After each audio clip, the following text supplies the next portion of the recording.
It's Sunday morning, and every decent man and woman is listening to Test Miles with Nick Miles on FM News 101 KXL. Buckle in.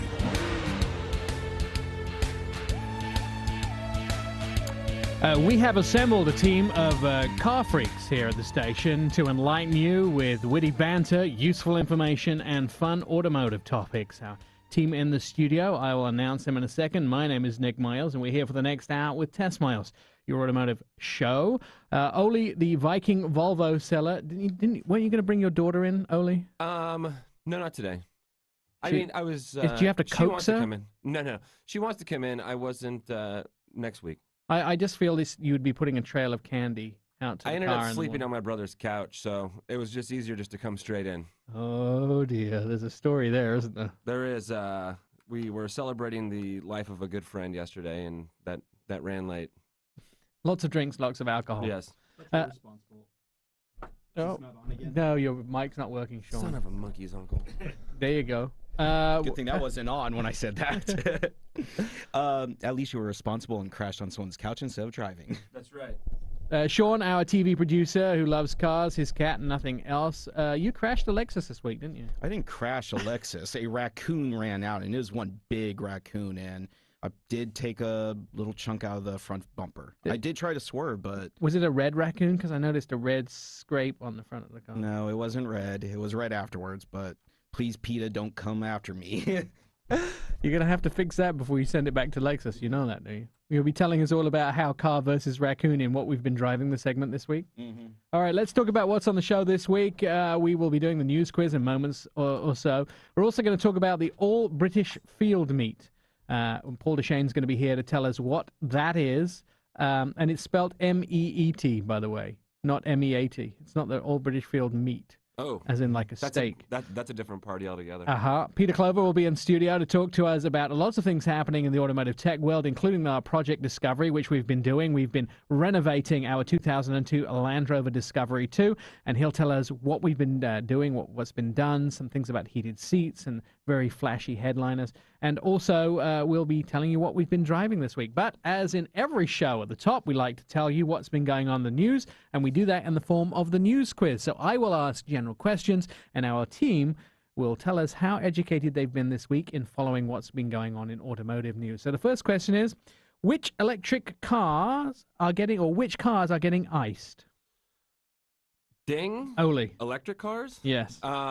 There's new terminology as far as etiquette that's being created, and I had to kind of, I hadn't heard it until I kind of went through, and I saw an article on this, and there's a new term. Iced is referring to internal combustion engines. Right. So there's the etiquette as far as if you have a plug-in hybrid, electric vehicles should have first dibs at the charging station. That's one part of it. It also goes to, there's a term called must. Right. Musks. M-S-K, musks. As far as like Tesla's parking in EV spots where they have a much longer range. So, I mean, this is all new to me as far as EV So basically etiquette. what's happening is people are parking in the wrong parking spaces. When parking spaces are defined for different groups, people who don't have those vehicles are parking in them. Well, so the tricky part is there's nothing defined. There's no, I mean, yeah, if you don't have an electric car, you shouldn't be parking in an electric spot. But then you get into the etiquette part, and this is where I had to do some learning. You know, once you're charging, move from the spot. Don't leave your car there and go shopping because somebody else needs to use the spot. If you have a plug-in, if you have something that has a longer range, then people that are just electric would like it if they had first dibs at the charging station. So here's my take on it. First of all, if there is no fine, by the way. If you park in a space which is defined for an electric vehicle, there's nothing to stop you doing that apart from the smart little sign that Fred Meyer put up in their parking lot that says electric vehicles only. Now, if it's on private property, somebody could take offense to that and they could have you towed. But if it's in public parking, there's no existing law in most places, and someone I'm sure will call in and tell me that I'm wrong if there is one in Oregon. None that we could find anyway. The second portion to that is I don't agree with the portion that says electric cars get first dibs over plug-in hybrids. You buy, in the HOV lanes in California, you buy an electric car so it meets HOV laws so you can drive in that lane. I don't think that, you should have to, if there's too many electric cars in the HOV lane, then hybrids should have to move out. Plug-in hybrids should have to move out. I think plug-in hybrids, just people put range extenders on their vehicle. Well, that's where it was confusing to me, and I was like, okay, I was trying to understand the etiquette. I mean, I understand the theory of what's being said, but yeah, you're right. I mean, there's no penalty for parking there. I mean, if you have if you have an internal combustion engine car and you're parking there and you're not using the spot, then obviously, yeah, that's very simple. But you get into who gets first dibs at the plug. I don't know. It gets a little more complicated. I see them, Fred Meyer, all the time at 82nd and 82nd and Johnson Creek. People park in that parking lot all the time without electric vehicles in the electric vehicle spots. Well, because the spots are so nice. They're even better than some of the handicap spots. But they're right up front. Yeah. And you know what I try and do? I've started this new thing where I park as far away from the store entrance as possible, because it's exercise for 30 one. seconds of extra exercise is great for you. Yeah, and then you don't get as many dings. I've been doing that for years. Like, I'd park my car way out there and walk a mile just to make sure it doesn't get dinged by a shopping Wow, that's a cart. big parking lot if you have to walk a mile. That's a big store. Yeah, big store. The other thing I would also say is I think it should be by age. So the older you are, the closer you get to park to the store, because it's harder to carry those shopping bags, right? Sure. Well, I mean, don't they still help you out if you want? I don't know if Fred Meyer do. I know Safeway do. I mean, does that still happen? I think Safeway, yeah, is about the only store. They that always say, actually would you does like that. help out with your bags today? I says, no, she can walk on her own. Thanks. All right, the next question. What American car brand is planning to launch a hybrid that will beat the Prius? Ding. Sean. Ford's announcing in 2018 they'll have a hybrid engine that'll come out and actually compete or beat the Prius. They're not announcing what it is, but they're just saying that there should be something that comes out and competes with it. Do you know what amazes me? By 2018, we're supposed to have self-driving cars, and it sounds like Ford is saying, hey, we're going to do things that everyone else was doing in 2002 in 2018.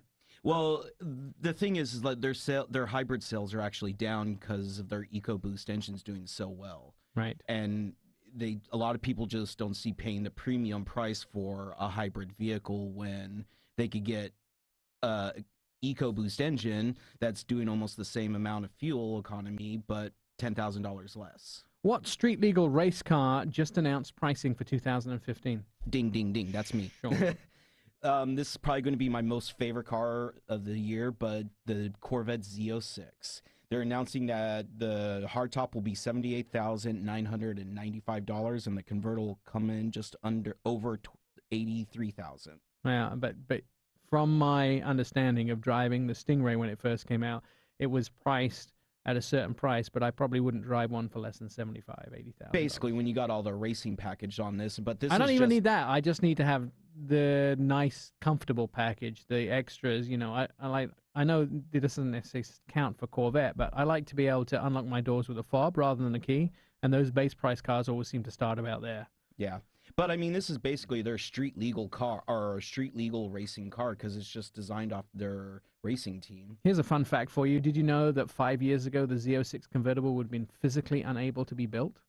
The technology has only been developed in the last 5 years with a car of over 500 horsepower to be able to have a convertible roof because it would have fallen apart before then. So Wow. A lot of these things are very, very modern. What hybrid gets a supercharged upgrade? Is that the Prius? I think you need a ding first. Ding. And it's not the Prius. Oh. That would be the Honda CR-Z. Yes, sports hybrid. Sports hybrid. It's getting a horsepower bump up to 193 from its 130. I hope this car is better when it comes out with a supercharged update. One of the things about the CR-Z, I love the idea, I love the shape, I love the size, I love everything about the car, but the drive was very disappointing. Well, because it was mimicked after the CRX, which was, I'm not going to say a great car, but it was a fun car to drive, and it had power to it. And this car was just, you got behind the wheel thinking you're going to get the same experience, and Granny's in there, or Brad in his, Roto-Scooter was passing you. You're picking on Brad because he's at church this morning. He's not here, by the way. What compact car earns a top safety pick this week? That is the Honda Fit. Yeah, they just announced that the Honda Fit made it to the top safety pick this week. And final question this morning, what iconic animal turns into a hotbed of innovation for the brand's first electric car? Which, nobody knows? I think, well, it's the hamsters, right? Yeah, the For Kia hamsters. That's right. They've gone female on us. Oh. So I was looking at pictures of the new Kia Hamster, and it's a girl. I think they're launching that in tonight's MTV Music Awards. All right, it's either a girl or it's a lead singer of some band boy. Well fit. Yeah, just long boots and big black rubber suit. Well, I didn't know if the first ones. I mean, you assume that they're guys, but No, they're they're hamsters. I mean, I don't They're see. wearing tuxedos. They're guys. well, you can't see. Yeah, Wow. and all the girls are screaming at them. You can't I'm see gonna- that's a- anything. Wait, you have Could to be see. anything. I don't know. Oh, this show is fast going downhill. We're going to learn about the All British Field Meet. We're also going to learn a little bit about what's going on in the latest car audio tech updates with Peter Clover. Paul Deschane's up next. You're listening to FM News 101 KXL. This is Tess Miles. It's a Sunday morning, and I'm Nick Miles.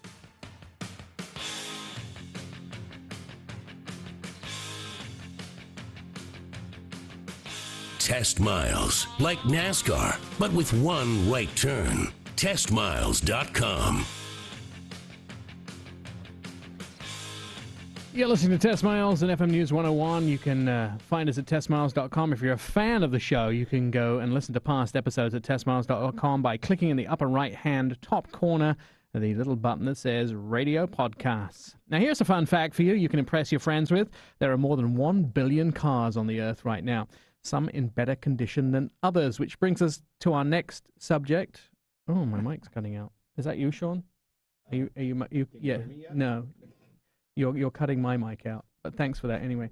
Here's a fun fact about the All British Field Meet, which is what we're going to talk about.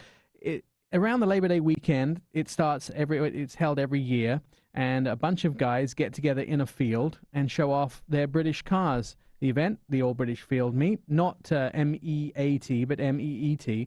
And here to tell us all about it, you may know Paul Deshane from his days at the Oregonian or his writings in New York Times or Chicago Tribune. Paul, why is it called the All British Field Meet? Well, I suppose basically because it's held outside. It must date back to horse things, where you'd have to have a field if you were going to have horses, and that's all I can figure. Plus, it is on a field here. It's not like in a park like it is in Vancouver, BC. So, give me a synopsis of the event if somebody wants to attend and has an unnatural, extreme love for British cars. Well, let's see. You can go there and see about 800 cars, a ton of stuff from the 60s and 70s. By the 80s, they were all gone. And then there's kind of this resurgence. The Minis are really kind of one of the core groups. And, of course, they're fighting a rearguard action against the Neo Minis, because everybody's kind of sort of suddenly assumed that because it says Mini, they're in too. And it's gotten to a point now where basically the old Minis are now outnumber the new Minis about 2-1, which is probably about where it's going to sort of stabilize. It's a bit like, hey, kids, get out of the pool. Right. So that's an interesting topic because, if there was an all Swedish field meet, would you have new Volvos in it because they're technically Chinese? I don't know. I think if you had a Volvo meet, you'd have people running their Odos forward so they could claim more and more miles. I've driven my car for 1 billion miles. So these cars it's a culmination of 7 different groups. And when and where does it happen? They have a gathering on Friday evening at the PIR where basically they all go in, sign up and so forth.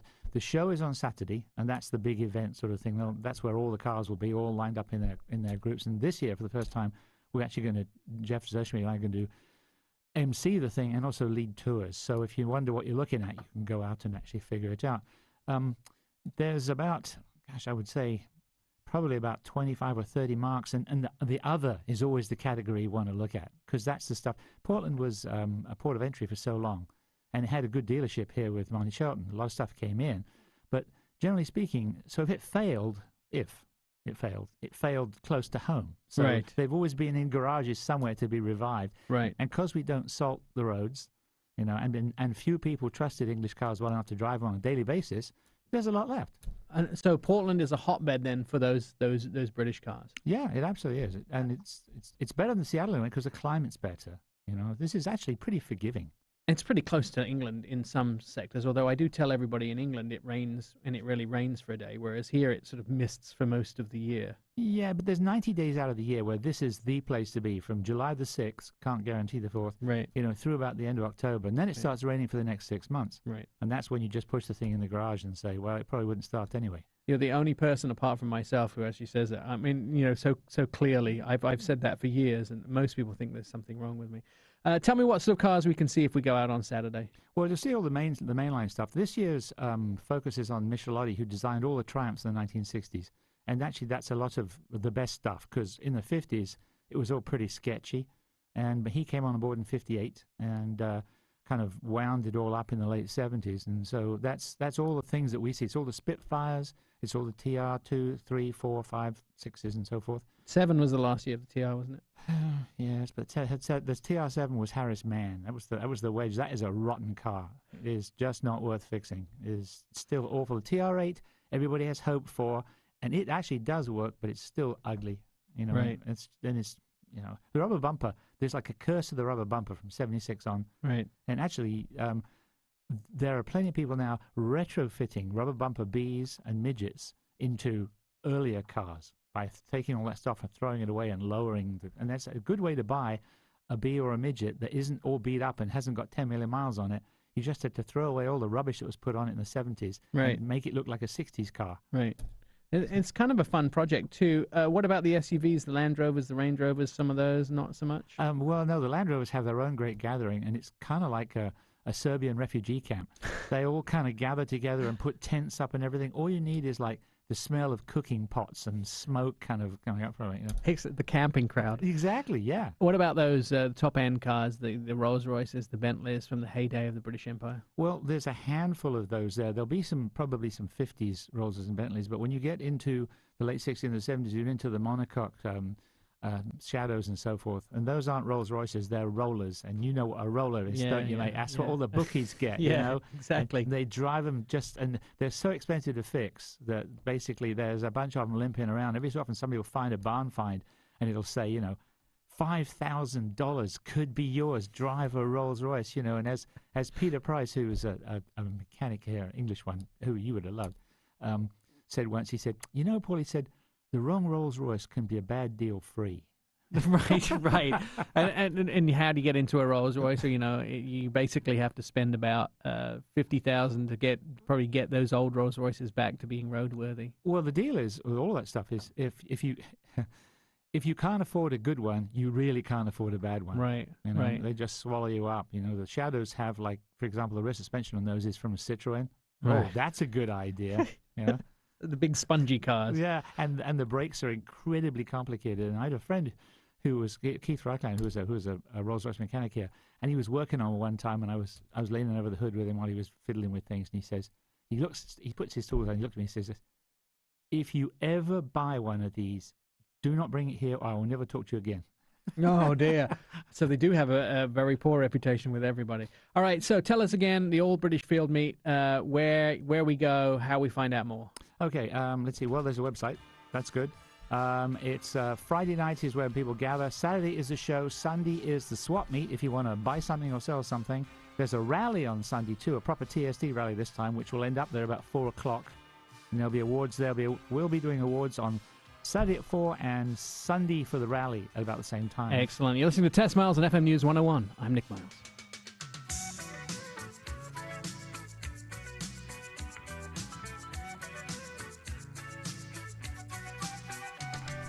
Favorite us, tweet us, friend us, love us, all at testmiles.com. It's a Sunday morning on FM News 101 KXL. Test Miles, Portland's automotive radio show at testmiles.com. Try following us on Facebook. Here's a fun fact for you can impress your friends with. Every day, approximately 165,000 cars are produced in the world. Now, Mobile West are our friends, and they're friends of the show, not only personal friends, but friends of the show. Peter Clover joins us in the studio this week to tell us about the latest car tech and interesting, cool stuff with cars. So I know that when people buy brand new cars, a lot of research is done on what they complain about, what they don't like about. We heard about, in our Fox segments this week, we're doing a story on the car with the least complaints about the seat is the C-Max. Only 1.6 people complain, but in fact, interestingly enough, 10 out of every 100 people complain about the seats in their car when they buy it.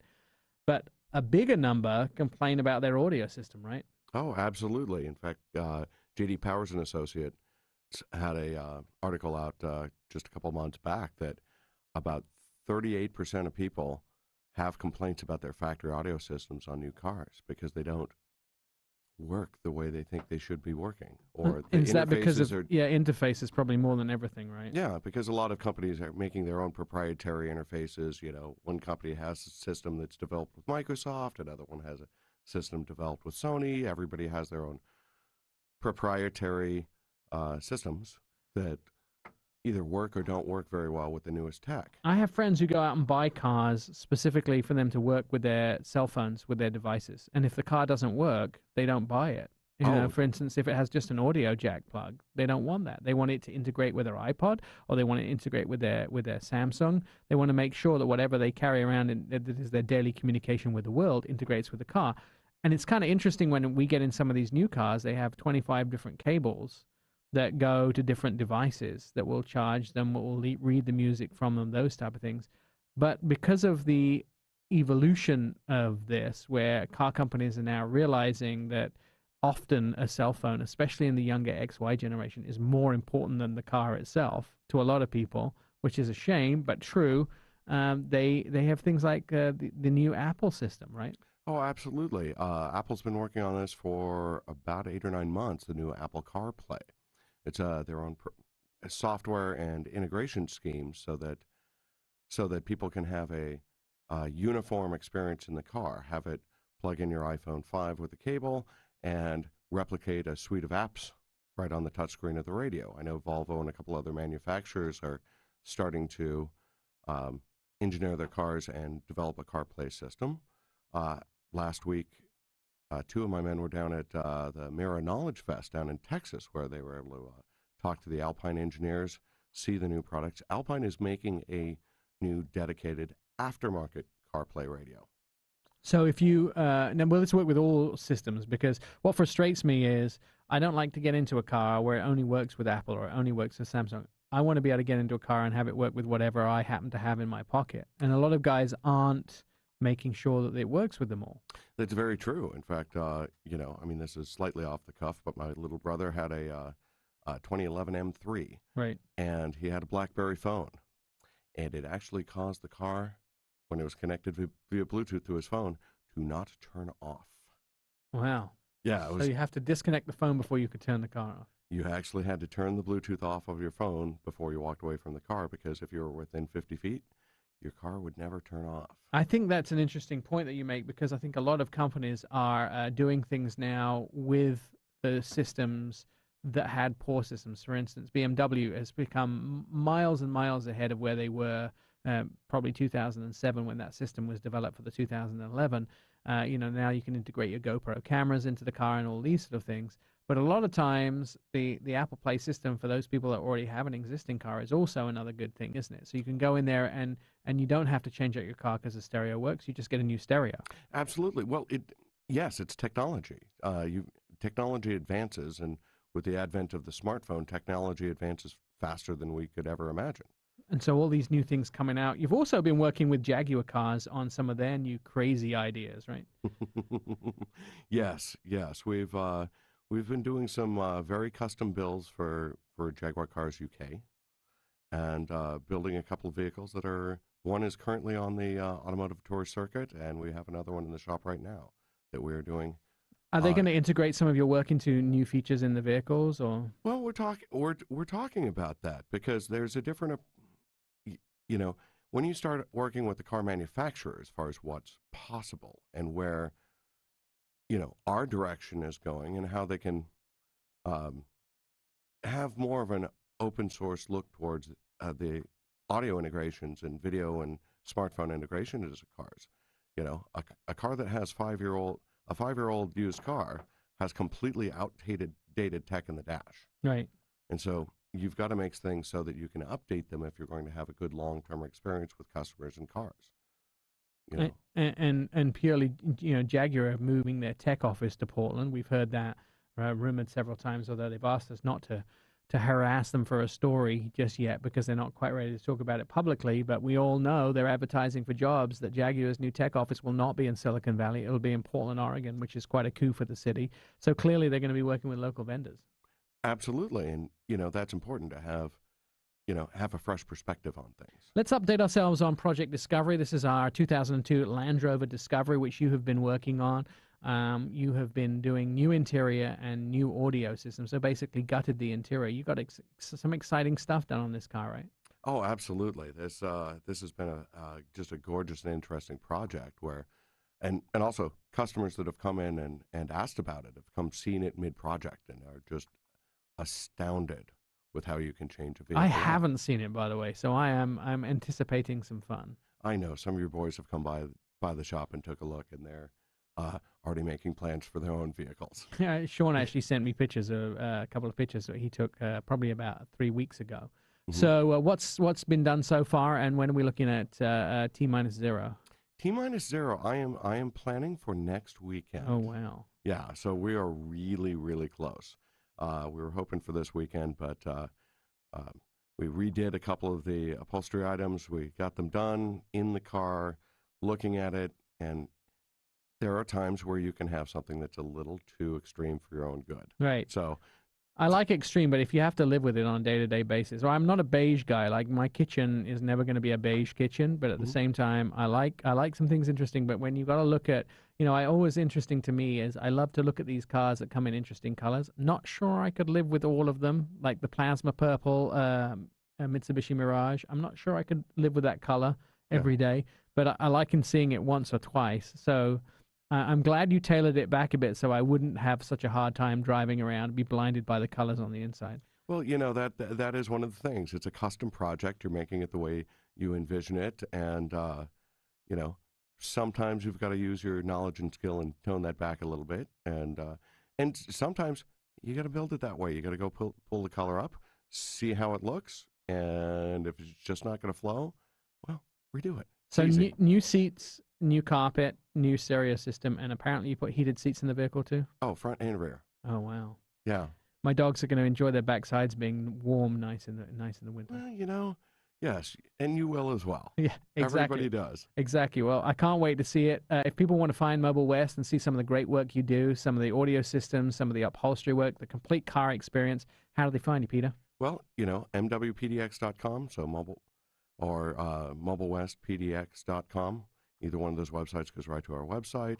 Facebook, we have many, many thousands of photos up on Mobile West Facebook page so that you can, go see. We, try to throw photos up of some of the work that you've been doing and some of the projects that you've undertaken. Yeah, currently and mid-project, so you can just see what sort of work is actually involved with making a car fantastic. And we've always said this, and I'll say it 1,000 times more before the end of my career in broadcasting, go down to the shop, listen to the audio systems that they have there. You cannot experience this by me telling you about it.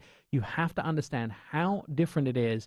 Peter will take out time. One of his guys will take out time to walk you through some of those audio systems and something that you can have in your car. The sound is so different than you could possibly imagine. The shop is located at 140 Northeast Broadway, kitty corner from Broadway Toyota and Kia. Right by the Toyota and Kia store. I love to come in there and just listen to the sound systems. I'm sure that you'll give me a walkthrough when we get the vehicle finished. It's always always great having you on the show, Peter, and we'll look forward to getting the delivery of Project Discovery in the next couple of weeks. Absolutely. Excellent. You're listening to FM News 101 KXL. It's a Sunday morning, and this is Test Miles. When we come back, we'll talk a little bit about the cars that we've been driving this week, and some of them, they'll really excite you.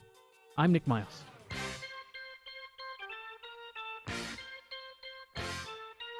Test Miles, like NASCAR, but with one right turn. TestMiles.com. You're enjoying your Sunday morning listening to Test Miles. There's more on our Facebook page, the Test Miles Facebook page. And here is a fun fact you can impress your fans with. It takes less than 60 months to get to the moon if you were to drive at 60 miles an hour. I'm not sure I want to drive for 6 months. 60 months. That's a long time. What are you driving up to the moon, though? I don't know, but there's a lot of cars go faster than 60. I mean, this isn't the Jetsons 60. where our cars are flying yet. No, it's definitely not. All right, this is the part of the show when we talk to you about what we've been driving this week and review a few cars. I have been in the Lexus RX. I also drove the Dodge Challenger. And Sean, what did you drive? I had the Mitsubishi iMEV Electric. The what? Mitsubishi iMEV Electric. Sorry. Sorry, say it one more time. No. Wait, The iMEV Electric. From who? Don't worry about it. Mitsubishi? Yeah, thank you. All right. Oli, what did he say? Can you translate? No. No, me neither. All right, let's talk about the cars I've been driving. The Dodge Challenger. This is the new 2015. I actually had the Hellcat version. It keeps the classic lines while adding more power, better fuel economy, and enhanced technology. Tastefully styled with upgrades, 8-speed transmission. Promises fuel economy improvement and a larger touchscreen interface. No manual transmission, however, in the V6. A 6.2-liter V8 Hemi supercharged is what I was driving, 707 horsepower, 8-speed automatic. I apologized to the guys at Starbucks at 82nd and Johnson Creek when I went through for the noise it makes. And the guys turned around and said, "Oh, don't apologize." It's a sexy sound. I love when that car turns on. It's so loud you can't hear if you're talking next to the car when you started. 8-speed automatic, rear-wheel drive. I'm getting about 13 miles a gallon. Competition, pretty much nothing. Uconnect system is the tech on the inside. Love the Uconnect system. I think it's one of the closest things to a car that you don't have to replace the aftermarket with an aftermarket system. The Uconnect is Chrysler's system, and I think way too much power for me. My driving impression is just pulling out of Harmony, going right onto 82nd. The back wheels went flying out in the intersection, and I hardly touched it. Here's the question. What key were you driving with? Oh, you don't drive with the black key. You drive with the red key. The black key only gives you 500 horsepower. The red key gives you a full 707 horsepower. They gave you both keys? Oh, yeah. Oh, yeah. I wouldn't touch the black key. That's for your wife if you're going to give it to her. Oh, that is the worst sexist comment I've ever heard. Okay, it's for anybody. Sean, wait a second. Yes, are you if married? My girlfriend is... Are you married? No, but I have a girlfriend, Oli, and if married? she heard that question, I'm going to get beat. Yes. Great. Oli, would you give your wife the red or the black key? I don't think she would care. I mean, 500 horsepower. But what would you offer horsepower. her? What would you offer her? I don't offer. She just takes. Oh, no. She just takes what she wants. I didn't realize your relationship was like that. I realized she's like, I'm just taking this one. she's a pants-wearing girl, isn't she? That's right. Excellent. I would offer my other half both keys because that's the honorable thing to do. Okay. Regardless. But Sean's wife would only get the black key because that's all she deserves. $61,090 starting price, and my score 10 out of 10. Also drove the Lexus RX 2015. I had the RX 450h, which is the hybrid version. Delivers on its promise an impressive fuel economy, utility, and luxury. For the hybrid luxury crossover, this SUV is a great choice. Fuel economy, I would say excellent for it. These are the good parts. Smooth ride, quiet, attractive cabin with high-quality materials, comfortable rear seating, and generous standard features. Still think the outsides of these vehicles are a little soulless, and they could get a little more advanced with the exterior styling. The electronic interface can be distracting to use, and the third-row seat is optional in it, but I think it's a little small. 3.5 V6 is the gas engine, along with electric engine, 295 horsepower, a CVT transmission, all-wheel drive, 3228 is the miles per gallon. Its competition, not in the hybrid version, is probably the MDX and the Q60 from Infiniti. The trim levels are the 350 and the 450h, and the tech on it has this kind of mouse button on the inside. So you put your hand on this kind of, I guess the best way is to say it's like a gaming joystick. Then you can move around the screen and you can click the buttons on the side. Kind of clever because it will anticipate what you're going to go towards as far as an item on the screen, and it'll jump to that. So you don't have to mouse all the way down and click. It knows what you're going for, and it'll jump over to it. And it hasn't got it wrong once when I've been driving the car. Very smooth and soft for the driving impressions, a little bit squidgy. 54,570 starting price, 8 out of 10 for me. Sean? I had the iMEV Electric, and this was going to be this Mercedes-Benz Smart Car 4-door version till they sold Dodge. It's a nice vehicle. I love, because the battery sits low in center of it, that the drive is really nice. You can corner really well in it. And driving it, I didn't realize how many people actually followed this car and loved this car. I had tons of people like stopping me and waving at me, and even one guy like asked me how he could customize it, because it looks kind of like a bug. But this guy just pulled me over and wanted to look at it, and he was all, if I had this, I'd put like flames on it and scissor doors. I'm not joking. It was weird, but he was all about that car. They've dropped the price significantly of this vehicle. They've completely loaded it with tech and dropped the price way down. Right? Yeah, the one I was test driving was 23, and if you buy one, you get a $7,500 tax rebate, so it drops it down to 15 grand. And you get a nice charge out of it. I didn't get too much range anxiety. You get about 70 miles. It takes forever to charge if you're plugging it into a wall. It takes almost 22 hours. That's a long time. All right, Test Miles on FM News 101 KXL. You can get more from the show at our website, which is testmiles.com. We're also on Facebook and Twitter. We will have more information coming up for you next week, and we anticipate the delivery of our Project Discovery, our enhanced Land Rover, which is a Discovery 2002 version. It will be at the Portland Auto Show. We'll see you next week. Thanks for listening. I'm Nick Miles. Throw it in neutral and coast in with testmiles.com.